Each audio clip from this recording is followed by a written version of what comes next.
Blessed are you, O Yahweh, our God, King of the universe. Behold, God is my salvation.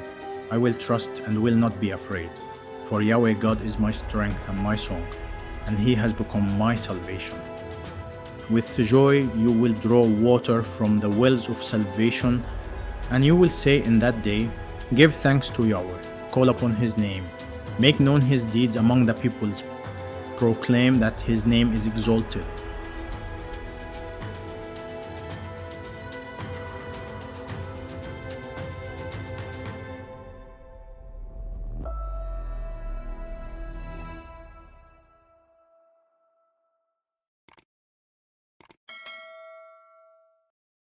In the previous episode, we discussed the timing of Yeshua's baptism occurring between the fall of 27 and the spring of 28. We scrutinized the historical evidence to uncover two other witnesses confirming this time frame. But now that we've ascertained the time of his baptism and the start of his ministry, we can shift our focus to the specifics of the time between Yeshua's baptism and his crucifixion, his entire ministry period. Was Yeshua's ministry 3.5 years, as many broadly assert?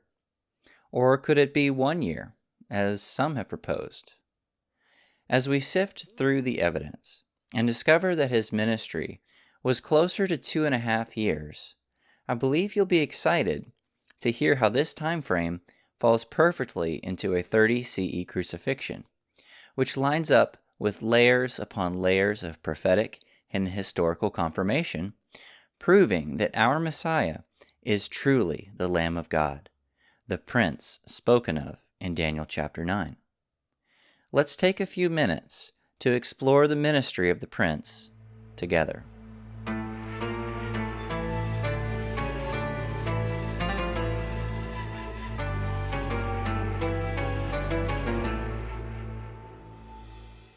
The length of Yeshua's ministry is vitally important to understanding the timeline of his baptism, crucifixion, and even birth date. Yeshua's ministry time can be defined as the time between his baptism by John and his crucifixion. And the primary marker to determine this time period is the number of Passovers mentioned in Scripture. Now, I have concluded that Messiah's ministry lasted for approximately 2 years and 53 days, give or take. The Synoptic Gospels, Matthew, Mark, and Luke, have only one Passover recorded. This can be found in Matthew chapter 26, Mark 14, and Luke 22. And these all discuss the Passover on which Yeshua was crucified. Although the Synoptic Gospels only record one Passover, they do not require that only one Passover has occurred in Yeshua's ministry. The Gospel of John mentions at least 3 Passovers. John 2 describes the first Passover of Yeshua's ministry, just after he performed his first miracle of turning water into wine. This was the first incident in which he turned tables over at the temple during Passover. And the next mention of Passover is in John 6:4. The third and final mention of Passover is found in John 12-17, and this corresponds to the Passover recorded in the Synoptics, the Passover of his crucifixion. Some, such as Michael Rood, have argued that John actually only records 2 Passovers, claiming that John 6:4 was a scribal edition. Although it is true that some manuscripts do not contain John 6:4, the overwhelming majority do. In fact, John 6:4 is not only found in the oldest of and the majority of Greek manuscripts, but it is also found in the Aramaic Peshitta and the Hebrew Gospels from Sepharad. No major early Greek manuscript omits the verse. The omissions occur only in late medieval minuscules or cursive manuscripts, and these omissions are scribal errors, accidental skips, or markings indicating doubt by a later corrector.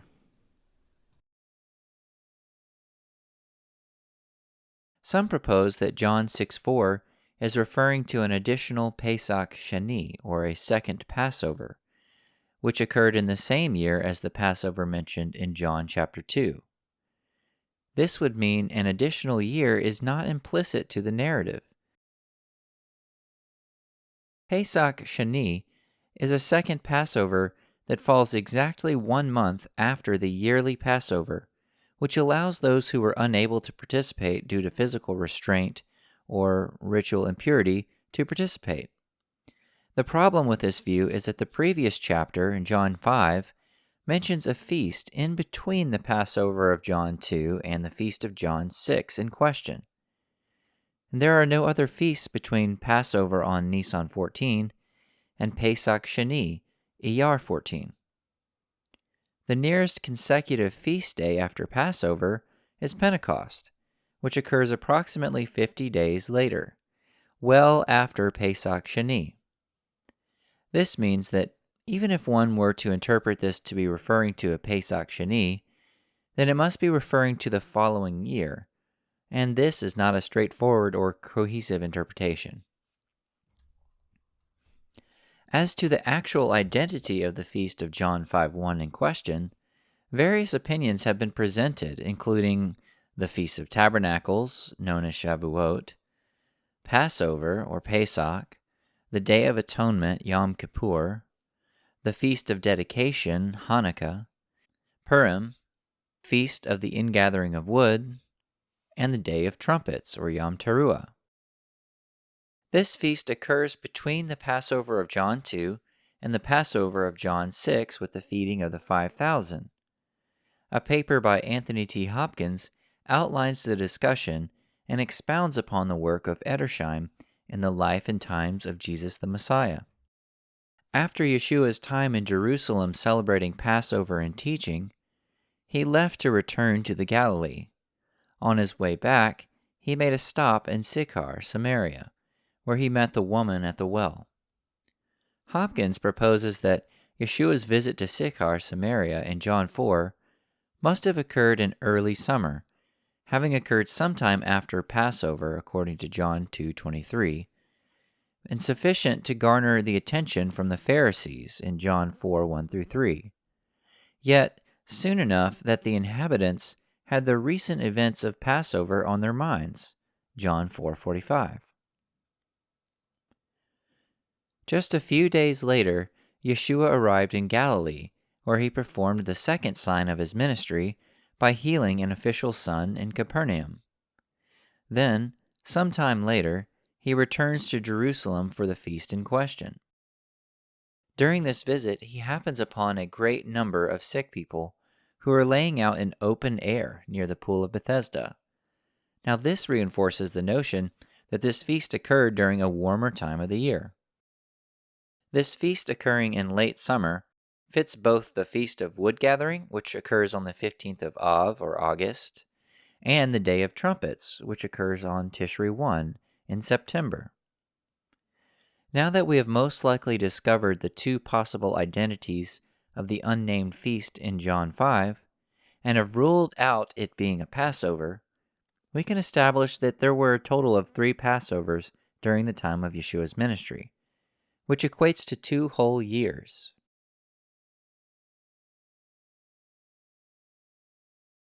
During the period between Yeshua's baptism and his first Passover, a few events transpire.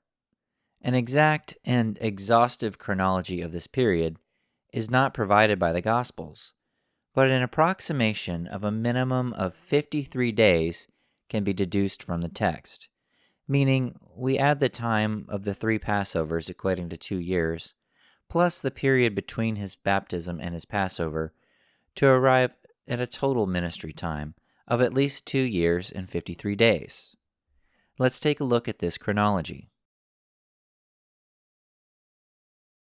First, we have Yeshua's baptism in Mark 1:9 and 10, and the minimum time that could be elapsed from this is at least 1 day for his baptism. And then our next reference is Yeshua's testing in Mark 1:12-13. This lasted a minimum of 40 days. Then Yeshua appears to John in John 1:29, lasting 1 day. Then Yeshua calls Andrew and Simon Peter, also in John 1:29-42, occurring for 1 day. Yeshua proclaims the gospel in the Galilee and calls Philip and Nathanael, John 1:43-51 and John 2:1. This lasted a minimum of 2 days. And then the wedding at Cana in John 2:1-11, lasting 1 day. And this could have lasted a little bit longer, and because Yeshua could have tarried for some time in Cana, as John defines his departure time as, quote, after this. Then we have the stay at Capernaum in John 2:12, which was also a few days, or about 3 days. The stay at Capernaum could have been longer than 3 days, but likely not longer than 1 week. And then we have the conversation with the Pharisees about 46 years of temple construction in John 2:13-23. This was just before Passover, approximately 4 days of time elapsed here. Because the lamb selection day is Nisan 10, it follows that Yeshua's arrival to protest the sheep and cattle being sold at the temple likely occurred on or near this date. And this takes us to Passover. So with this chronology, we can establish a bare minimum of 53 days here. Now, this is not to say that there couldn't be more time with these events. It's just saying that this is a minimum amount of the time that had to have elapsed. This way we can conclude that his ministry had to have been at least 2 years and 53 days, and no more than 3 years. Counting 53 days prior to Passover arrives at a latest possible baptism date for Yeshua on the 20th of Shavat. This roughly equates to February 11th on the Gregorian calendar. The traditional date for Yeshua's baptism, according to the Eastern Church, is the 19th of January, which was the 6th of January in the Julian calendar, known as the Feast of Epiphany. By including the time between his baptism and his first Passover, we arrive at a total ministry period of at least approximately 2 years and 53 days. It's not a certainty that he was baptized in January or February, and he could have been baptized as early as the fall of 27 CE, making his total ministry length closer to 2.5 years.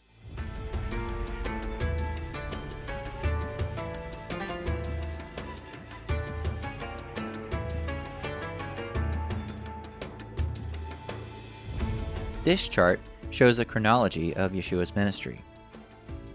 Here we have Yeshua's baptism in John 1, occurring in 28 CE in the winter in January or February. Now, remember that this date represents the latest possible time frame for his baptism, based upon a minimum ministry time of 2 years and 53 days. He may have been baptized as early as fall of 27. Then this takes us to the first Passover in John 2, occurring in the spring of 28. We have the Sikhar episode in John 4, and then the unnamed feast, which is the wood gathering feast in John 5, and then the second Passover occurring in John 6:4, which was in the spring of 29 CE, followed by a Feast of Tabernacles in John 7, Feast of Dedication in John 10, and finally the third Passover, in which takes place the crucifixion in John 12-17, and this occurred in the spring of 30 CE.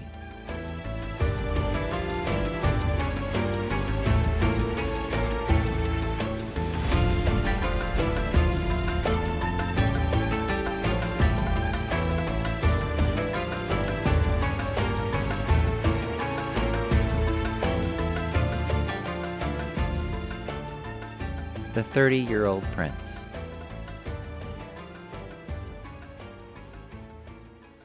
When Messiah began his ministry, he was, quote, about 30 years old, according to Luke 3:23.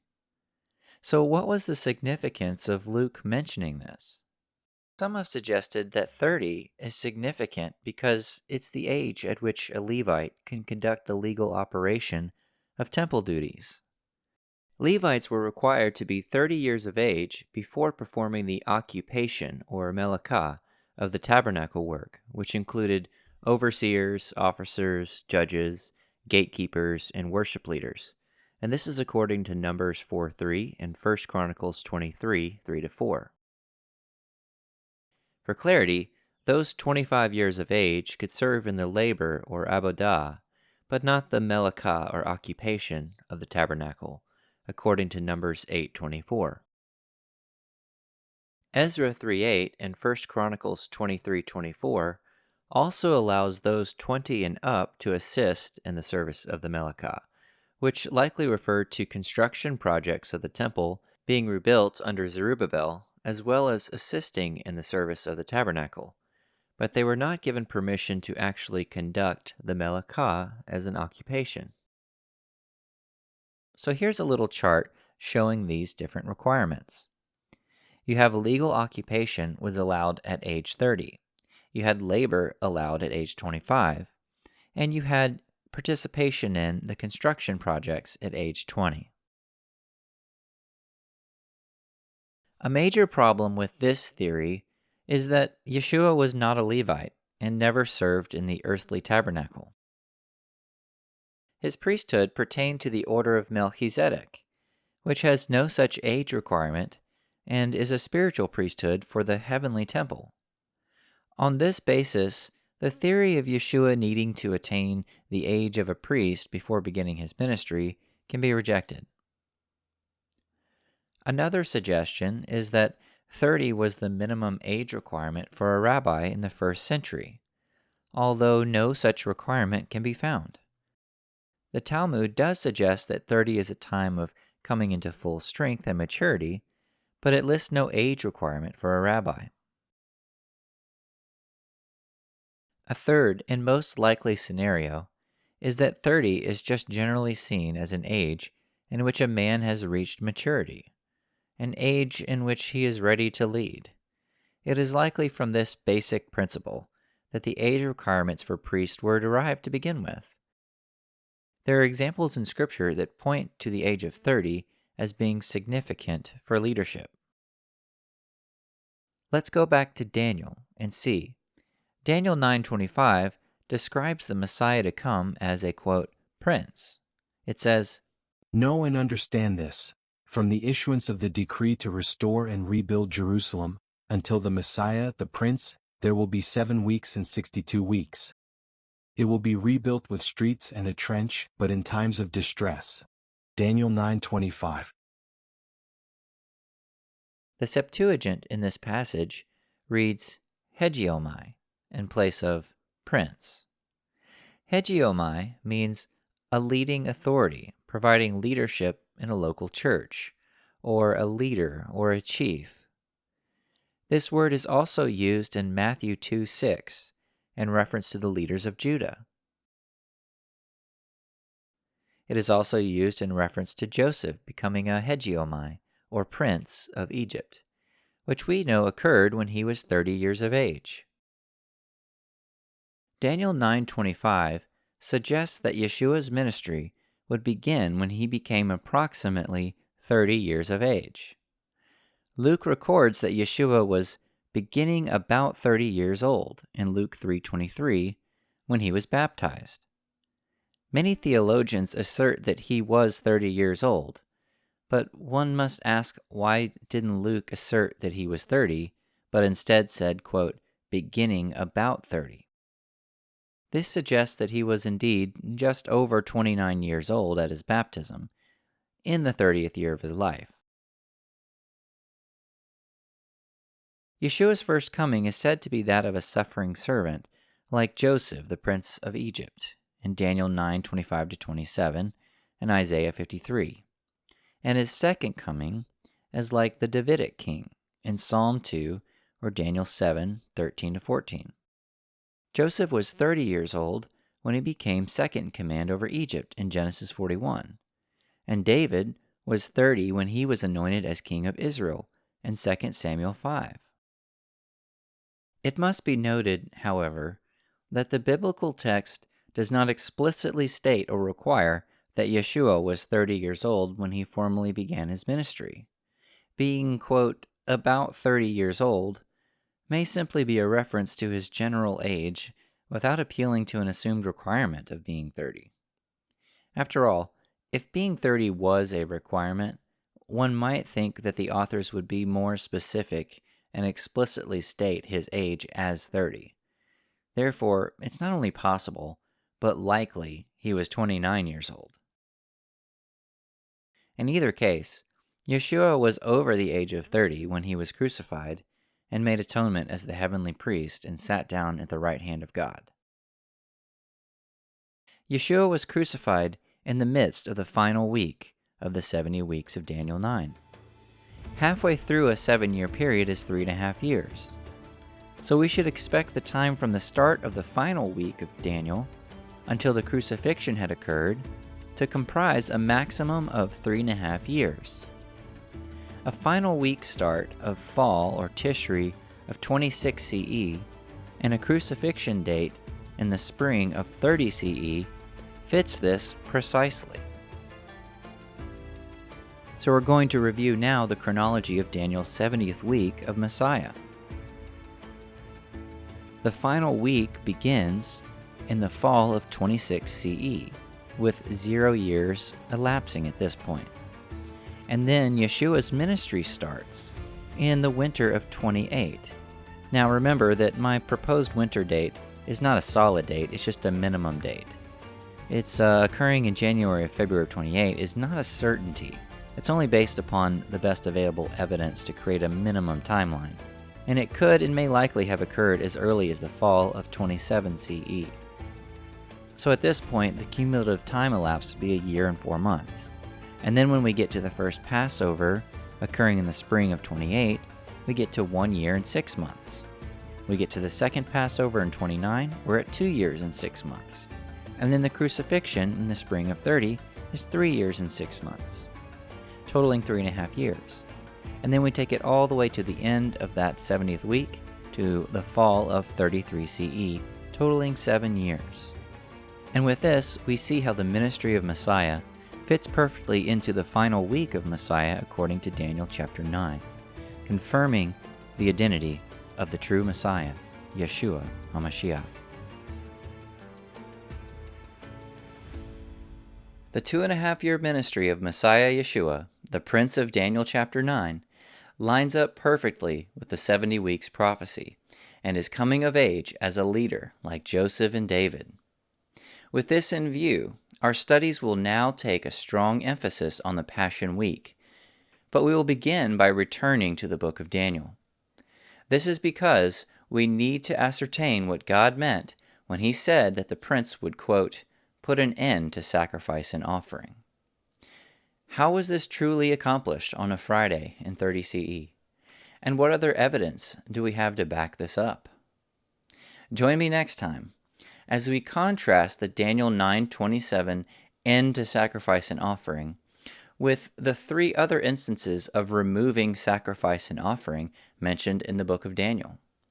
We will be contrasting Messiah's work with the historic anti-messiahs, Antiochus and Titus, but ultimately the man of lawlessness, the Pope. Until next time, Shalom.